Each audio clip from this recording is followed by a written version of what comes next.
ऐसी राशि, क्या लंबाई को व्यक्त करने के लिए कोई और चीज चाहिए क्या?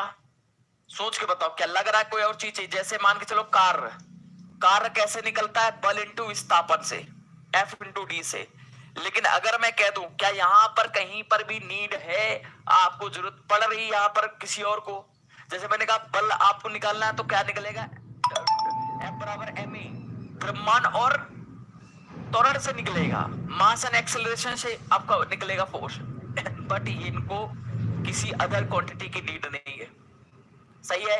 जैसे मैंने कहा साथियों, टाइम, समय, समय को निकालने के लिए क्या किसी और चीज को चाहिए? जैसे आप समय कहते हैं मीटर पर सेकंड स्क्वायर, वेलोसिटी, वेग, बोले मीटर पर सेकंड होती है। अब वेग मीटर पर सेकंड है ना, मीटर पर सेकंड, वेग कैसे निकालते हैं? मीटर पर सेकंड। तो मीटर पर सेकंड कैसे निकालेंगे? तो मीटर पर सेकंड का मतलब हो गया, मीटर में हो गई दूरी और प्रति सेकंड, सेकंड में हो गया टाइम। समझ आ गया मेरी बात को? चलिए बहुत बढ़िया। जैसे मैंने कहा अमाउंट ऑफ सब्सटेंस को कहता है मोलों की संख्या। मोलों की संख्या जो होती है ना, मोलों की संख्या, अमाउंट ऑफ सब्सटेंस की अगर बात कर रहे हैं, पदार्थ की मात्रा कह दो, ऐसे आप सीधे सीधे कह दो पदार्थ की मात्रा, जो मोल में निकाली जाती है ना, तो पदार्थ की मात्रा, अमाउंट ऑफ सब्सटेंस, पदार्थ की मात्रा जो होती है मोल में निकाली जाती है, इसकी बात कर लेंगे साथियों। जैसे मैंने कहा आपका इलेक्ट्रिक करंट, विद्युत धारा, विद्युत धारा, विद्युत धारा कायम निकाली जाए। अभी देखो कुछ लोग कहेंगे विद्युत धारा सर सदिश राशि की अदिश राशि है। सही है। जैसे आपके सामने लिखा है तापमान, तापमान टेम्परेचर, तापमान आएगा, टेम्परेचर होगा केल्विन मापेंगे, ल्यूमिनस मापते, ज्योति तीव्रता, ज्योति तीव्रता। तो ये सब क्या है सर? ये सारी की सारी मूल राशियां, इनको ड्राइव करने के लिए किसी अदर क्वांटिटी की नीड है ही नहीं।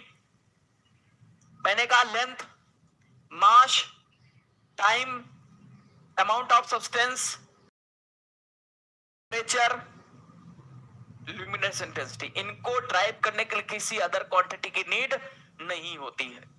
बताओ, समझो।